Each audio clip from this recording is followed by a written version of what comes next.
The first time I stood in front of a classroom, I froze. 30 pairs of eyes stared back at me, waiting for me to speak.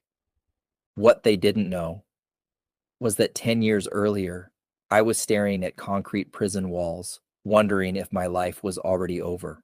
I was 17 when it happened. I was stupid and reckless.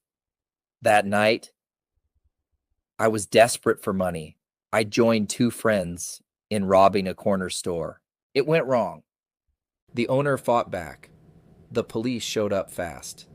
And by the end of the night, I was in handcuffs, facing charges that could have buried me. That was the night I thought I'd lost my future forever. In prison, I was full of anger and rage. I fought. I shut people out. I convinced myself I didn't care if I rotted there. But deep down, I was terrified. Then, one day, a prison librarian slid a book across the counter. The autobiography of Malcolm X. I opened it just to kill time, but it cracked me open. For the first time, I believed maybe, just maybe, I could rebuild myself. I started reading everything I could get my hands on: history, math, science, philosophy. Each book felt like bricks I was stacking to build a new version of myself. I earned my GED behind bars, swearing I'd never waste my second chance if it ever came.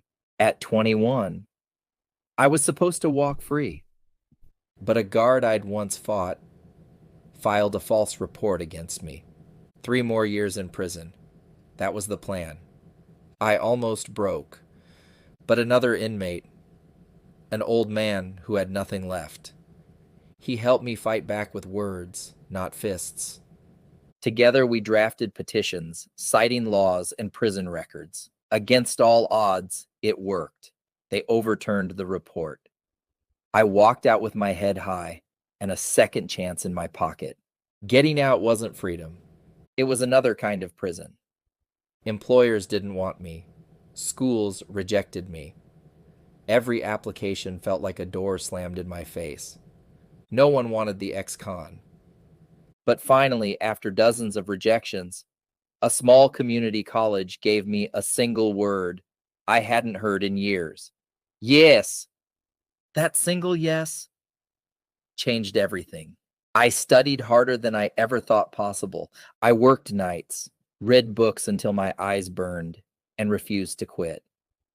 I wanted to prove to the world and to myself that I was more than my past. Years later, when I walked across the stage to receive my doctorate, I saw someone in the crowd I never expected. The prison librarian who handed me that first book.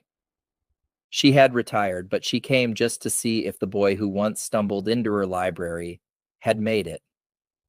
We both cried. Today, I'm the dean of that very same college that gave me a chance. Students come to me broken, ready to give up, believing they're defined by their mistakes. And I tell them the truth. You are not the mistakes you've made. You are the choices you make next. Because resilience isn't about never falling. It's about refusing to stay down. And redemption, it's real. I know because I lived it. Subscribe for more powerful true stories of survival and resilience. Share your story in the comments. You are not alone. Thank you.